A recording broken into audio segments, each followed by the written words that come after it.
കൂട്ടുകാരെ, നിങ്ങൾക്ക് 9ന്റെ ഗുണനപ്പട്ടിക പഠിക്കാൻ വിഷമമുണ്ടോ? എന്നാൽ എന്റെ കയ്യിൽ ഒരു വഴിയുണ്ട്. ആദ്യം 0 തൊട്ട് 9 വരെ എഴുതുക. 0, 1, 2, 3, 4, 5, 6, 7,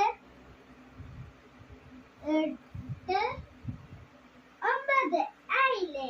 ഇനി ഇവിടെ നിന്ന് 0 തൊട്ട് ആദ്യം മേലോട്ടേക്ക് 9 വരെ എഴുതുന്നു. 0,